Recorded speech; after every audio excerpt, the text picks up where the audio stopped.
Alright, cat lovers, welcome to the inaugural YouTube video for the Twitch stream. For those who don't know me, you can catch me 6 days a week, Sunday through Friday, at twitch.tv/Valor_FFXI, starting at 6:30 p.m. Pacific Time. Today we're going to go through how our group finally took down Kalunga on Vengeance 20 in Odyssey Shield Jail. And we're going to get right into it. So you saw the party that we're using is Rune Fencer, Samurai, Warrior, Corsair, Bard, White Mage. The buffs that we used for singing, we did 2 times Minuets, 1 Knight's Mean, 1 Dirge, and Honor March. And then Pianissimo Faux Sirvente on the Rune Fencer to get rid of his Dirge. Additionally, you're going to want to do at least a Ballad 3 on the White Mage. For the Corsair rolls, we did the standard Chaos and Samurais, and you're going to want to do crooked cards on your Chaos roll, and try to save your random deal because you're going to need it during the fight. A couple of notes on Kalunga as we're getting started. You're going to want to look out for the move Blistering Roar. When he does that, he's going to get his aura and be able to spawn his fetters. It's very important that you take that down immediately. In order to do that, you need to do a multi-step skill chain on him. The first time he does it, you need a 3-step. The second time, you need a 4-step. And the third time, you need a 5-step. Part of the reason we use Samurai is they can just do Tachi Jinpu over and over again and take care of that really easily. Number 2, the positioning is going to be very important on him, and I'll explain that as we get to the top of the stairs here. And number 3, he has a full Dispel move that's conal, so it's very important that the tank never lose hate, not even for a moment, because if the DD gets hit by that, it's going to be a lot harder to recover. And as part of that, I'm going to show you what I do on tank here. Right as we're pulling him, I try to spike my hate.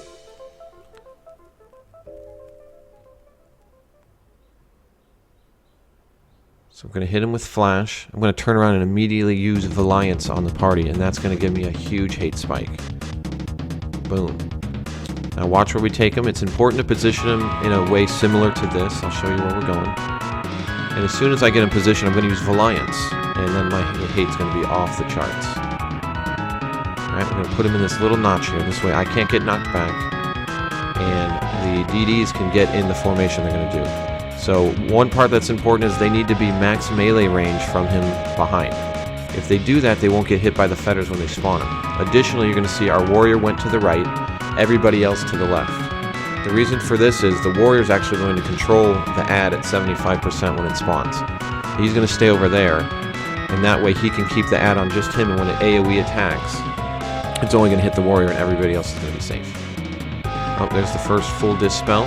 As a tank, you're going to want to get your Phalanx, your Crusade, and your Bar Fire up right away after you get that full Dispel. Also make sure you have your Panaceas handy because he's going to do that impact move on you frequently. What the DDs are doing back there, Arc is managing his Warcry. So he opened with a Warcry immediately. You get that random deal, so you get it back, and then save it until after he does his move at 75%. He's going to hit you with his 2-hour ability, Brazen Rush, and at that point, that's when the ad comes out. After that, you're going to use the second Warcry with Mighty Strikes, Wild Card, and then just keep doing that until you've used all your Warcries. Alright, there's the ad. Something to note here. So Kalunga just used Brazen Rush. As the tank, if you get fully Dispelled during these 30 seconds, use Batuta. If he does Searing Serration while he has Brazen Rush up, which gives him a 100% multi-attack, you're probably going to die.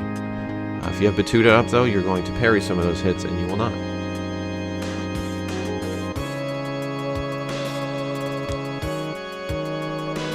And from here, the fight's just a Zerg. So you see the warrior, he moved the Mata around, and now it's on his back.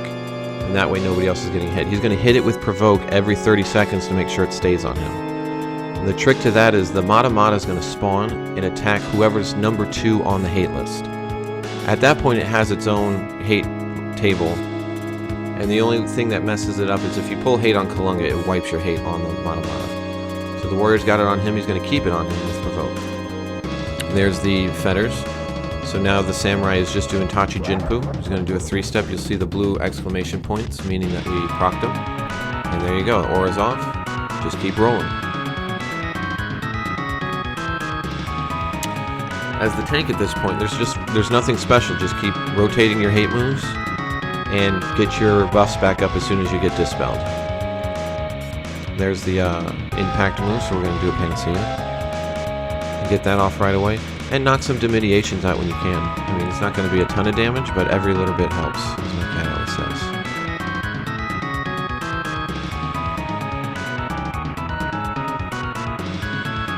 And once you have them stable like this, it's not too bad. White mage just needs to keep everybody alive. Tank holds hate. Everybody else just claps him in the back.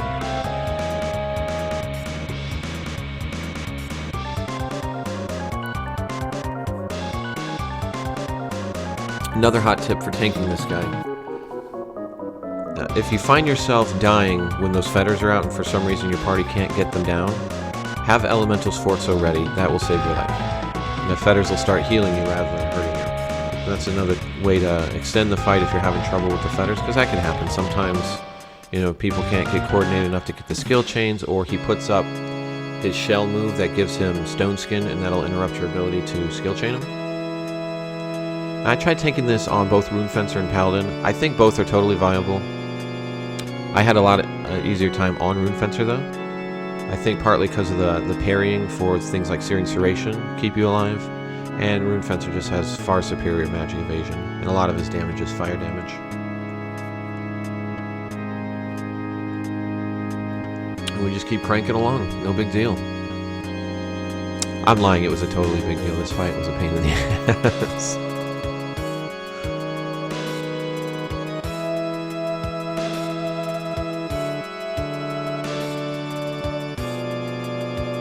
Yep, there's the full Dispel, no big deal though. Gonna get Phalanx back up, Crusade back up, and Bar Fire.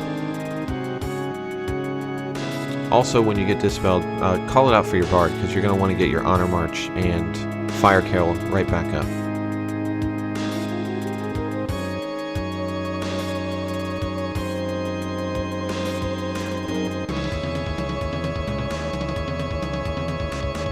Dispelled. No big deal, he's about to die. It's all gonna work out.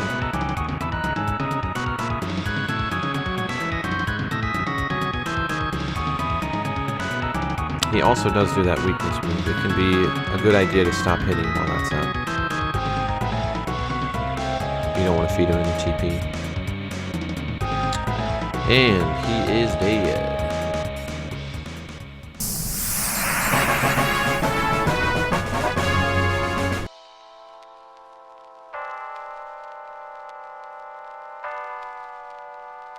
Alright, cat lovers, that's it. That's how we did it. Now, this fight is pretty hard, so don't get discouraged if you're having a hard time with it. We tried a bunch of different setups before we landed on the one that we used, because it's the one that worked for us. So if it doesn't work for you, make the adjustments that you think are appropriate and just keep trying. The big thing that we noticed when we were trying our different setups is 2 DDs was necessary. If you did one with like a Geo even, you just didn't have the damage. And a Red Mage is a good idea for controlling the ads for most of these fights. But the Red Mage had a hard time landing things like Bind, Sleep, and so it became just a huge hassle with that thing running around hitting us. So just keep at it, be persistent, and you'll get them down. Enjoy your rank 25 Sekbadas.